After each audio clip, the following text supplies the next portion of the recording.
There, that's not too bad. There's where it was too bright. Hi. Yay, okay, there. So, ta-da! Well, it's 1:30. Hello, I have my bonnet. Yeah, I got my bonnet. Hi. Where am I? Who am I? It's Alison. I'm in the living room, and it's Thursday.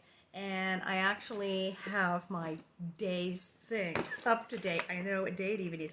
It's Thursday. It's the 21st. And the 21st is, what day is it? It is, let's see, National American Red Cross Founders Day. National Wait Staff Day. Now, a lot of the restaurants you may go to are only doing takeout or delivery. So before, you wouldn't necessarily tip if you were just getting takeout because, but if they can't wait the tables, tip with your delivery person, tip when you're picking up. It's, you got to help people out. So it's a wait staff day. When do we help the wait staff? National Memo Day. I didn't get the memo. I guess but it is also National Strawberries and Cream Day. I did not know they had that. So now I have my little tin cup of apple juice. Oh, Randy was just saying, did anybody ever call you Allie? They called me Allie. Randy asked about Allie. They called me Allie at camp. Not a fan. But Steve Tracy, who played Percival, called me Allie, and that was okay. I liked it. I didn't mind when he called. I didn't feel like he was saying it to make me feel stupid. It was like it was okay when he called me that. Now, it's Strawberries and Cream Day. And even though I have my usual goldfish and juice, I'm reaching out a shot here because I have things. Do I have strawberries? I do. Wait. Yes. Oh, man. These are, like, good, too. These are fresh. Like, how ripe is that? It's like day glow in this lighting. Wow. I'll still, throw a couple here. That's good. So I have strawberries. Dish of strawberries. And yes, we're just going primitive. That's what we're doing because we just don't care. La la la la la la.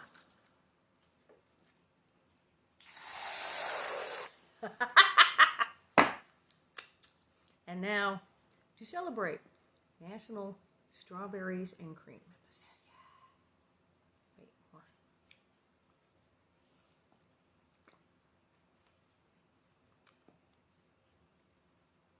on. Okay, this is awesome. I think Strawberries and Cream Day is a great holiday.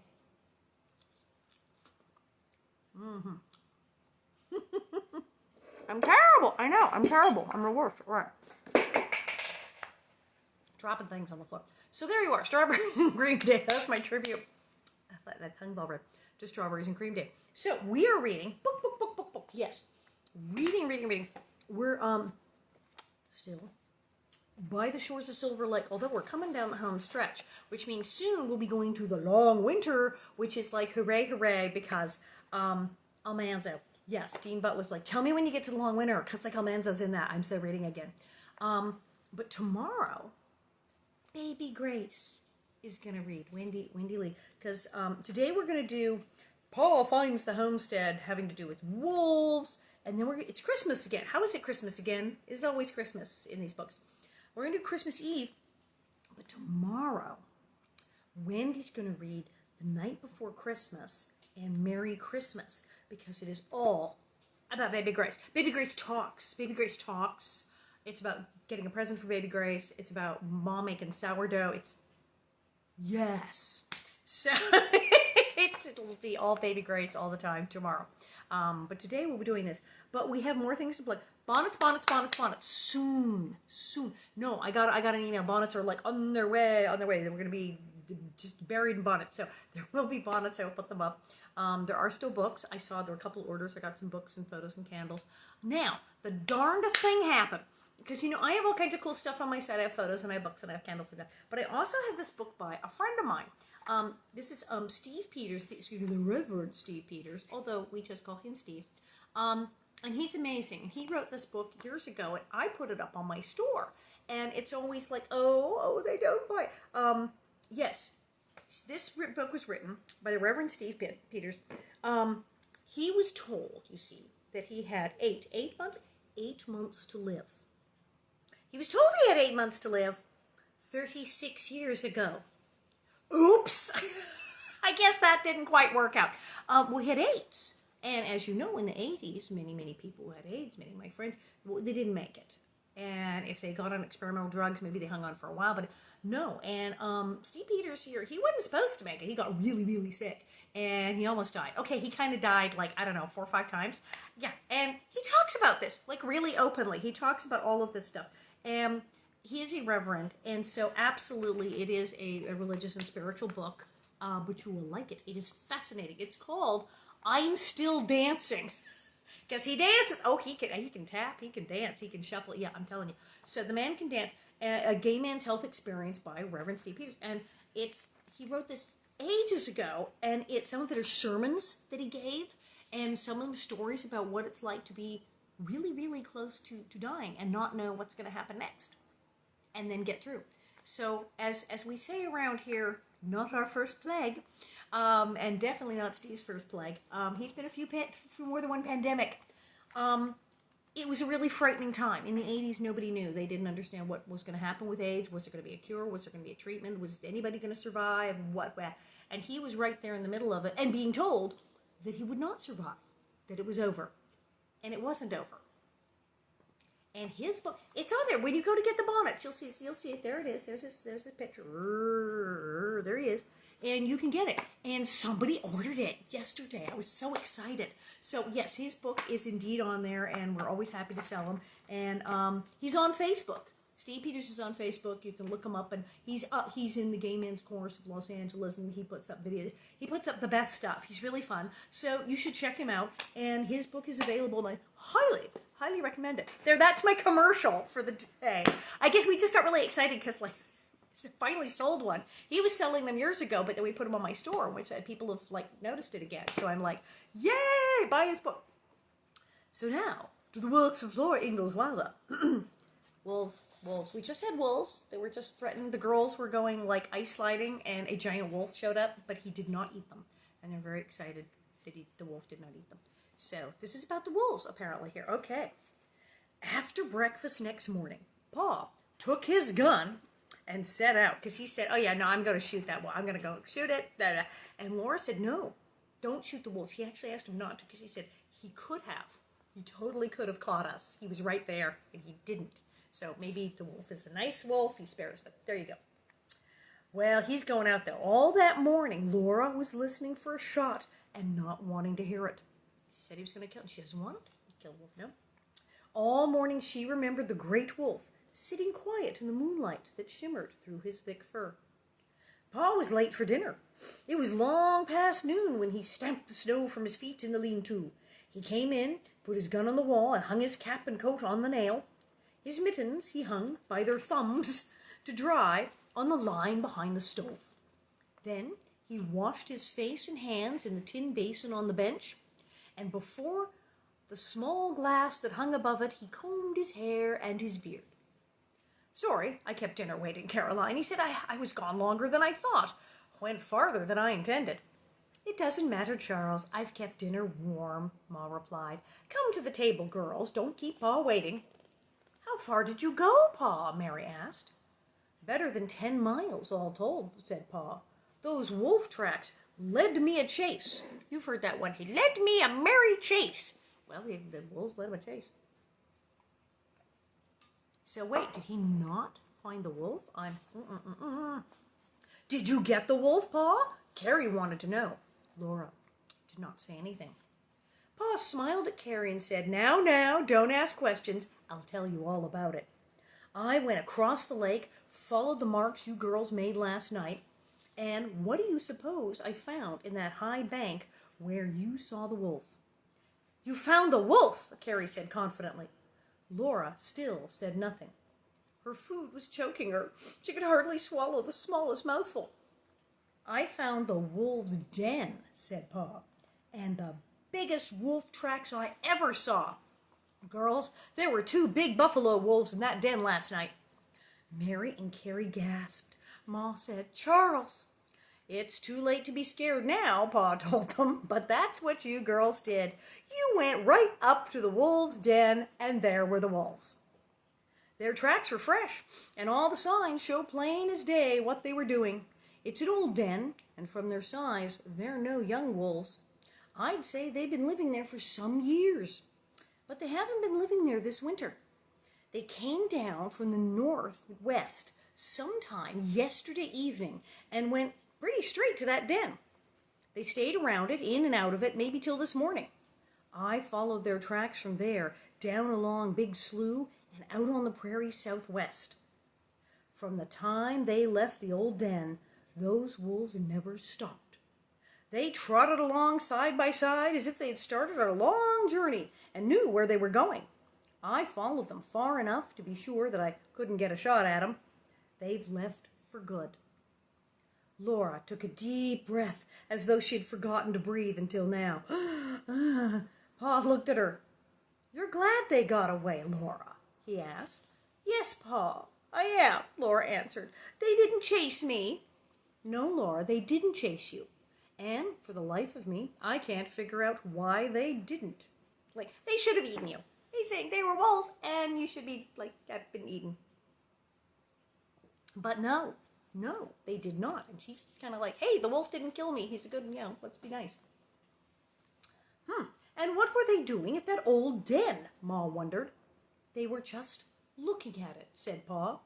My belief is they came back to visit the old place where they lived before the graders came in and the antelope left.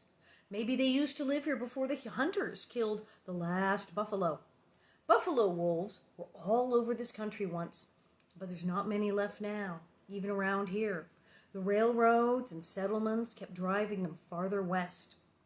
One thing's certain, if I know anything about wild animal tracks, those two wolves came straight from the west and went straight back west, and all they did here was to stop one night at the old den.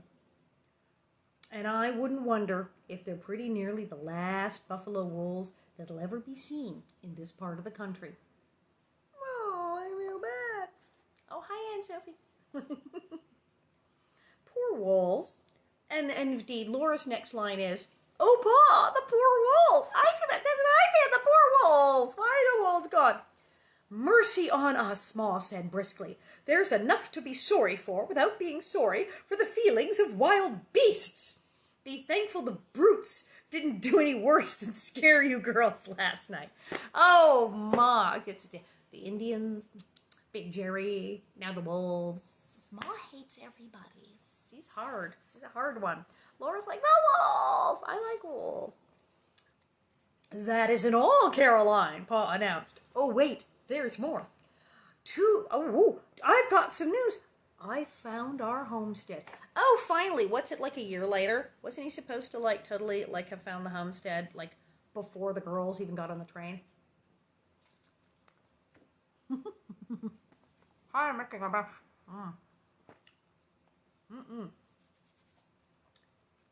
Strawberries and cream cake. So he finally found the homestead. I bet Ma's happy. Oh, yeah.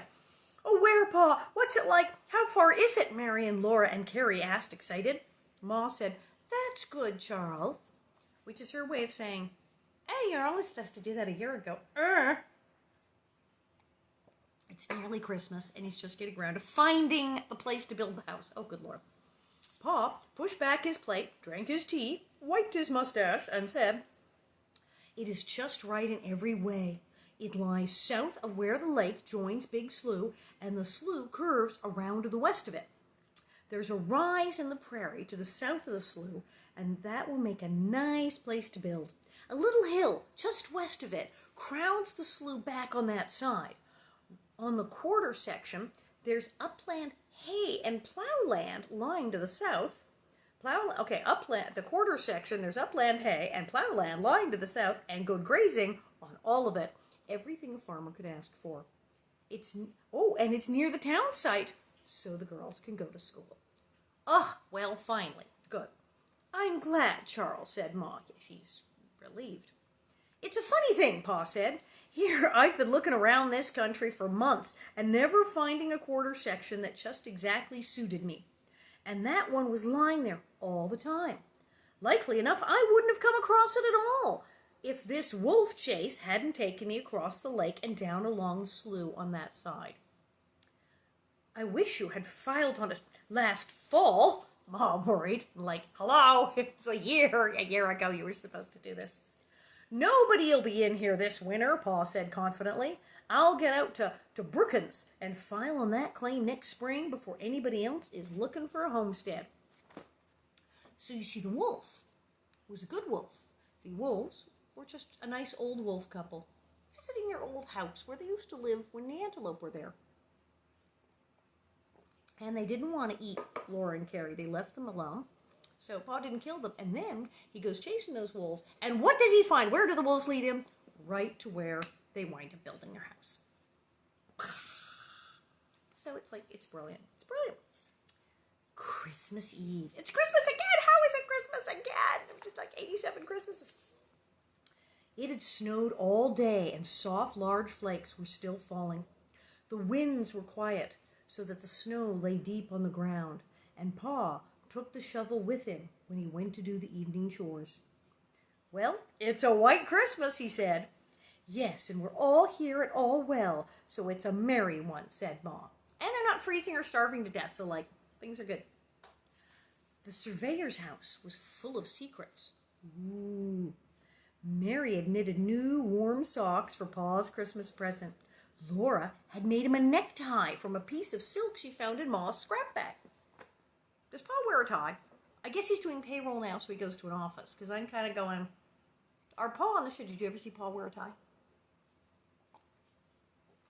They went to the big city. He had a suit, but he had like a little string tie. I never saw him wear like a regular tie, but he got a tie now. Mm-hmm. Well, he's a working man. Together in the attic, she and Carrie had made an apron for Ma from one of the calico curtains that had hung in the shanty. In the scrap bag, they found a piece of fine white muslin. Laura had cut a small square from it, and secretly, Mary had hemmed the square with her fine stitches and made a handkerchief for Ma. They put it in the apron pocket. Then they had wrapped the apron in tissue paper and hidden it under the quilt blocks in Mary's box. So yes, they're sneaking around with their presents. There had been a blanket striped across the ends in red and green. The blanket was worn out, but the striped end was good, and from it, Ma had cut bed shoes for Mary. Oh, slippers! Like bed shoes? Slippers. She made little slippers. Laura had made one, and Carrie the other, seaming and turning and finishing them neatly with cords and tassels of yarn. Oh, it was very nice. The shoes were hidden carefully in Ma's bedroom so that Mary would not find them. Now, we could make a crack here, but, well, you know, Mary is pretty resourceful. Okay, Mary's blind. Is Mary going to find the slippers? Although Mary's made it plain, she does find things. She does know. The number of times Laura's tried to put one over on her, Laura's gone, oh, no, I'm not. Mary's like, I can hear you. Yeah, I know what you're doing. No, I completely know that you're making that up. So she does catch people. So maybe Mary does go sneaking around and find stuff. They have to hide things from the blind girl. She must be good. That's all I can say. Laura and Mary had wanted to make mittens for Carrie, but they had not enough yarn. There was a little white yarn and a little red and a little blue, but not enough of any color to make mittens.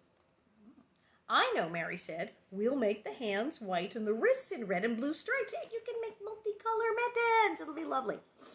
Every morning, while Carrie was making her bed in the attic, Laura and Mary had knitted as fast as they could. When they heard her coming downstairs, they hid the mittens in Mary's knitting basket. The mittens were there now, finished. The whole house is full of mittens and slippers and neckties and aprons, all stashed in everyone's different sewing box. Grace's Christmas present, baby Grace gets present. Grace's Christmas present was to be the most beautiful of all. They had all worked at it together in the warm room, for Grace was so little that she didn't notice. Ma had taken the swan skin from its careful wrapping and cut from it a little hood. Remember when Pa accidentally killed a swan and he felt really bad because he thought it was a goose swan? But Ma said, no, the skin, we can make swan's down skin thing. And she saved the thing, so it's pretty cool. The skin was so delicate that Ma trusted no one else to handle it. She sewed every stitch of the hood herself, but she let Laura and Carrie piece out the lining of scraps of blue silk from the scrap bag. After Ma sewed the swan's down hood to the lining, it would not tear. Then Ma looked again in the scrap bag and chose a large piece of soft blue woolen cloth that had once been her best winter dress. Out of it she cut a little coat. Laura and Carrie sewed the seams and pressed them. Mary put the tiny stitches in the hem at the bottom. Then, on the coat, Ma sewed a collar of the soft swan's down and put narrow swan's down cuffs on the sleeves. That's really fancy, because for poor folk on the prairie, that's very fancy. The blue coat trimmed with white swan's down and the delicate swan's down hood with its lining as blue as Grace's eyes were beautiful. Silk! They made her a coat of blue wool with a blue silk swan's down hood. That's pretty fancy, because Grace is a baby. This is pretty darn good here. It's like making dolls' clothes, Laura said. Grace would be lovelier than any doll, Mary declared. Oh, let's put them on her now, Carrie cried, dancing in her eagerness. No, Carrie, it's not Christmas yet. But Ma had said the coat and the hood must be laid away until Christmas. And they were. They were waiting now for tomorrow morning to come. Pa had gone hunting again. He said he intended to have the biggest jackrabbit in the territory for Christmas dinner. Bunny for Christmas dinner? I was a turkey. And then goose. I mean, people have goose. Rabbit? A big fat rabbit for Christmas? That seems weird. I don't know. I guess it's good eating. Yeah, eat what you got there. Well, the birds have flown away.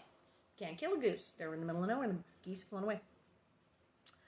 And he did at least. He had brought home the very biggest rabbit they had ever seen. Skinned and cleaned and frozen stiff. It waited now in the lean-to to be roasted tomorrow. Roast rabbit. Christmas. Ugh. Pa came in from the stable, stamping the snow from his feet. He broke the ice from his mustache and spread his hands in the warmth above the stove. Whew, he said. This is a humdinger of a cold spell for the night before Christmas. Humdinger. I knew humdinger was old. I didn't know it went all the way back to the 1870s. But a humdinger of a cold spell. It's too cold for Santa Claus to be out. And his eyes twinkled at Carrie. We don't need Santa Claus. We've all been... Carrie began. And then she clapped her hand over her mouth and looked quickly to see if Laura and Mary had noticed how nearly she had told the secrets. We don't need Santa. We've all been... Carrie's hilarious. Carrie is bonkers. Pa turned around to warm his back in the heat from the oven and looked happily at them all. We're all snug under cover anyway, he said. Ellen and Sam and David are warm and comfortable too, and I gave them extra feed for Christmas Eve. Yes, it's a pretty good Christmas, isn't it, Caroline? Yes, Charles, it is, said Ma. She set the bowl of hot cornmeal mush on the table. Ooh. And poured out the milk. Come now and eat. A hot supper will warm you quicker than anything else, Charles. At supper, they talked about other Christmases. They had had so many Christmases together, well, several just in the last book. And here they were again, all together and warm and fed and happy. Upstairs in Laura's box, there was still Charlotte, the rag doll from her Christmas stocking in the big woods. The tin cups, and pennies from Christmas in Indian Territory were gone now. But Laura and Mary remembered Mr. Edwards, who'd walked 40 miles to Independence and back to bring them presents from Santa Claus. They never had heard of Mr. Edwards since he started alone down the Verdigris River, and they wondered what had become of him. Oh, so, yeah, in the TV show, Mr. Edwards is this major character who's there the whole time. In the book, he, there for, Christmas and pops in with some, and then he's like, see ya, and we never hear from him again. Like Mr. Hanson, bye. These people just kind of whip through. That's sad. I like Mr. Edwards. Wherever he is, let's hope he's as lucky as we are, said Pa. Wherever he was, they were remembering him and wishing him happiness. And you're here, Pa, Laura said. You're not lost in a blizzard. At their house, that's a regular thing. Pa's not lost in a blizzard, and they're not starving. And they're not freezing to death, because they were practically doing that several Christmases. So, and they actually have presents, and it's not like, we have nothing, I got a penny and a piece of candy. They actually have a decent Christmas this year, kind of flush.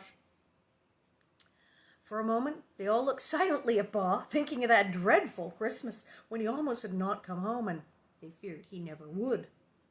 Tears came into Ma's eyes. She tried to hide them, but she had to brush them away with her hand. They all pretended not to notice. It's just thankfulness, Charles, Ma said, blowing her nose. Ma's crying. Then Pa burst out laughing. Oh, that was the joke on me, he said, starving to death for 3 days and nights and eating the oyster crackers and the Christmas candy, and all the time I was under the bank of our own creek, not 100 yards from the house. That Pa, he's a little slow. I think the best Christmas was the time there was the Sunday school Christmas tree, said Mary. You're too little to remember, Carrie, but oh, how wonderful that was. It wasn't really as good as this one, Laura said, because now Carrie is old enough to remember, and now we have Grace. There was Carrie. The wolf didn't hurt her. And there was Ma on Ma's lap sat the little sister Grace, with her hair the color of sunshine and eyes as blue as violets. Aww. Well, yes, also the reason there was that party at the church and they got free stuff was it was disaster relief. There had been the plague of locusts and everyone lost everything, and another town literally sent over relief packages for the poor people in Walnut Grove. Oh, Old Decker was a fine old man, washed his face in a frying pan. He did. Yes, this is the best after all, Mary decided, and maybe next year they'll be at Sunday school here.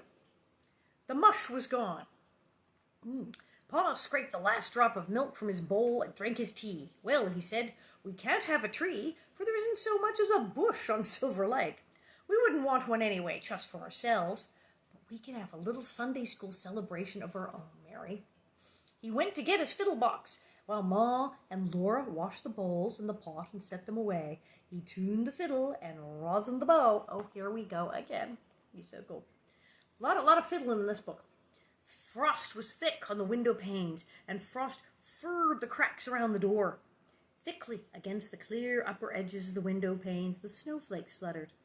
But lamplight was bright on the red and white tablecloth, and the fire glowed behind the open draughts of the stove. We can't sing so soon after eating, said Pa, so I'll just limber up the fiddle.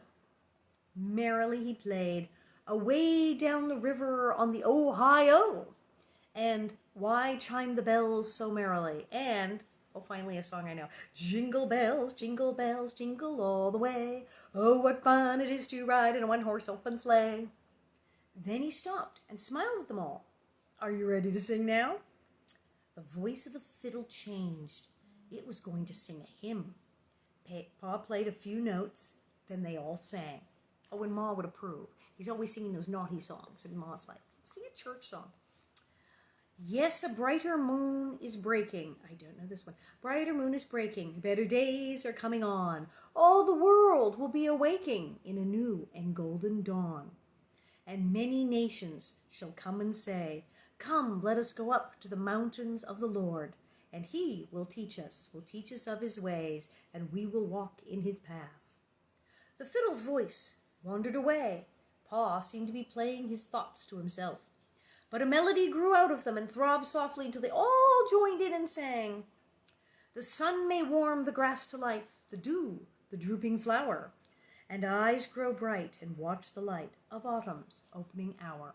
Oh, that's a nice one. But words that breathe of tenderness and smiles we know are true are warmer than the summertime and brighter than the dew. It is not much the world can give with all its subtle art, and gold and gems are not the things to satisfy the heart. But oh, if those who cluster round the altar and the hearth, how gentle words and loving smiles, how beautiful the earth. Oh, that's a nice one. I never... Through the music, Mary cried out, what's that? Dun, dun, dun, dun. What, Mary? Pa asked. I thought I heard... Listen, Mary said. They listened. The lamp, made a tiny purring sound, and the coals softly settled a little on the stove. Past the little space above the white frost on the windows, falling snowflakes twinkled in the lamplight, shining through the glass. "What did you think you heard, Mary?" Paul asked. "It sounded like, 'There it is again!'" This time they all heard a shout. Out in the night in the storm, a man shouted, and shouted again, quite near the house. Ma started up. "Charles, what on earth?" And then it stops, like right there. And you see, I would love to read, but you see the next chapter is The Night Before Christmas, followed by Merry Christmas, and Baby Grace is doing, so suspense, it's a cliffhanger. Okay, so it's it's not Mr. Edwards, spoiler. It's not Mr. Edwards, but someone is there, so cool. And tomorrow at 1:30, Miss Wendy Lilly, Miss Baby Grace herself, will be here, right here on this here page, and she will be reading from chapter 20, page 183, The Night Before Christmas, all through to Merry Christmas, chapter 21, which is just a Baby Grace festival. It's awesome. And then I will be back to read on Saturday, to read Happy Winter Days, which is like, because yay, we're not starving to death. So that will be awesome. And I will have strawberries and cream. And yes, this is fantastic. I'm still dancing. It includes his pamphlet, Spiritual Strength for Survival, which we could all probably use. So yeah, this is like amazing. I mean, he really was, it wasn't like he tested positive and he had stage 4 lymphoma. He had Kaposi's sarcoma. He had the whole thing. He was like, and it was really bad. But he never lost faith and he never lost hope. And he wrote all about it, and he's still alive. He's completely still alive. And he's hilarious as well. But he also wrote this amazing book. And it's right there. It's there on my site, on the book thing, on the square page, with my book and bonnets and candles and the rest of the fun stuff. And sock monkey calendars. I don't know. It's just crazy. So check it out, and by all means, pop on over on Facebook to Mr. Steve Peters, and he's on here. He was on here a minute ago. He sometimes pops in and watches the ratings. So things are starting to progress. What are we in, phase 2, phase 2.5, phase 3.1? I don't know. Some places are open, but be super careful, because there's still people walking around who are sick and who don't know it and are asymptomatic and are going, so you want to be careful. So you still got to wash your hands. You got to wash your hands more so than ever, because people are starting to come out of their houses. It's like spring. It's like the bears are coming out of hibernation, and some people are coming out of their houses. Not everybody, not everywhere yet. We're going to do this very slowly and carefully, methodically. It's good. But you're really, really going to have to wash your hands and, carry around your little mask just in case, and have the hand sanitizer, and be super duper duper careful so you don't get sick. So take care of each other and wash your hands, and go have some strawberries and cream. And tomorrow is Baby Grace. She's not a baby. She's grown up and she's gorgeous. Lots you'll love her. She's written a book. She's written a book too. She will tell you about it. She also read a book. Very spiritual, very fabulous.